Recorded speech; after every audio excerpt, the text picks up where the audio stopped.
Hi යාළුවනේ. ඔන්න අද මම ඔයාලට ගෙනාවේ රසමරස මාළු කරි එකක් හදන විදිහ. මේ මාළු කරි එක හදන විදිහ සහ මේකට උවමනා කරන ಜಾති මම ඔයාලට පෙන්නන්නම්. මේ දැන් තියෙන්නේ මම සෝදලා අයින් කරගත්ත මාළු සහ අනිත් ಜಾති. මම ඔයාලට පෙන්නන්නම් මේවල කපා ගන්න විදිය. මම අද හදන්නේ මගේ මේ චූටි යාළුවට. ඔන්න එයා මගෙන් අහනවා ඉතින් ඇවිල්ලා අද මොනවද හදලා දෙන්නේ කියලා. දැන් මම එයාට මේ මාළු හදන්න යන විදිය කියලා මම දැන් මේක හදන්න පටන් ගන්න යන්නේ. මේ විදියට මම මිරිස් පොඩියට දික් අතට කපා ගන්නවා. ඒත් එක්කම මම මේකට ලුණුත් මේ විදියට සුද්ධ කරලා පොඩිවට පෙති කපා ගන්නවා.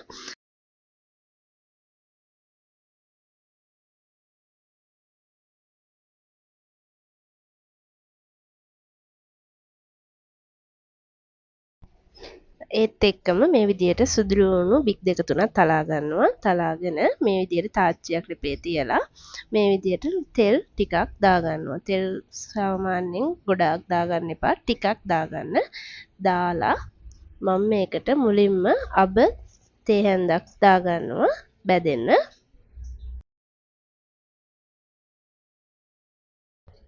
ඒත් එක්කම උළුහල් ස්වල්පයක් දාගන්නවා. ඒත් එක්කම සූදුරු ටිකකුත් දාගන්නවා තෙල් එකට මේ විදියට බැදෙන්න. සූදුරු ටිකත් හොඳින් බැදීගෙන එනකොට මහදුරු ටිකකුත් මම ඒත් එක්කම එකතු කරනවා ඒකට බැදෙන්න. මේ ටික හොඳට බැදීගෙන එනකොට මම මේකට සුදු ලුණු, එනසාල්, කරාමු නැටි, කුරුඳු පොතු මේ තුනෙන්ම ටික ටිකක් මම මේ බැදුමට එකතු කරගන්නවා. ඒත් එක්කම කරපිංචා රම්පා මේ ඔක්කොම එකට මද ගින්දරේ චුට්ටක් බැද ගන්නවා. මේක හොඳින් බැදීගෙන එනකොට මම මේකට අවු මිරිස් ගොරක කෑල්ලක් ඒ වගේම ලුණු මේ ටිකක් දාලා රන්වන් පාට වෙන්න ටිකක් බැද ගන්නවා. දැන් මේ වගේ බැදීගෙන එනකොට මම මේකට කහ කුඩු ටිකක් එකතු කර ගන්නවා.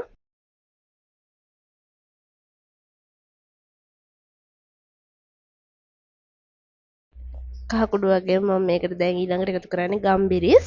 මේ ගම්බිරිස් ඔයාලා කැමති ප්‍රමාණය අනුව දාන්න පුළුවන්. ටිකක් සැරට වැඩියෙන් කන්න කැමති කෙනෙක් ටිකක් වැඩියෙන් ගම්බිරිස්. පොඩි දරුවෙක්ට වගේ හදනවා නම් ටිකක් අඩුවෙන් මම මේක හදන්නේ අර මාත් එක්ක හිටපු පුංචි දරුවට හින්දා මම ටිකක් අඩුවෙන් දැම්මේ. මම දැන් ඊළඟට ඒකට 3-5 කුඩුත් මේ විදිහට දා ගන්නවා. 3-5 කුඩුත් ගෙදර හදා ගන්නවා නම් ගොඩක් හොඳයි. එතකොට ගොඩාක් රසවත්.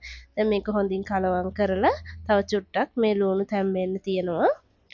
දැන් මම මේක මැදීගෙන එනකොට මම මේකට පොල් කිරි තමයි එකතු කරගන්නේ. පොල් කිරි ඇතුලේම භාගයක් විතර වගේ මම පොල් කිරි දාගන්නවා මේ විදිහට.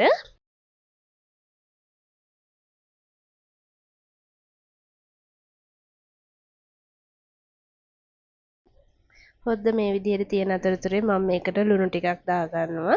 ලුණු රස අනුව වෙනස් වෙනවා. ඒ කියන්නේ ඔයගොල්ලෝ කැමති විදිහට බලලා චුට්ටක් අඩුමඩු වැඩියෙන් දාගන්න. දැන් මම මේකට මාළු කෑලි එකතු කරන්නයි හදන්නේ. මේ විදිහට ඇතුලේ මාළු කෑලි අහුර ගන්න ඕනේ හොද්දට. මාළු කෑලි දානකොට ගොඩාක් ඇතුලේ හැන්ද කරකවන්න පුළුවන් ගානකට දාගන්න. මොකද මාළු කෑලි තැම්බෙනකොට දිය වෙන්න බලනවා. මේවා හින්දා පොඩි වෙන්නේ නැතුව කලවම් කරගන්න පුළුවන් ප්‍රමාණයකට මාළු කෑලි දාගන්න.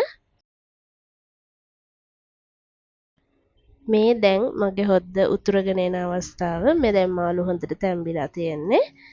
තව විනාඩි 2ක් විතර වගේ මම ලිපේ තියලා මේක බා ගන්නවා.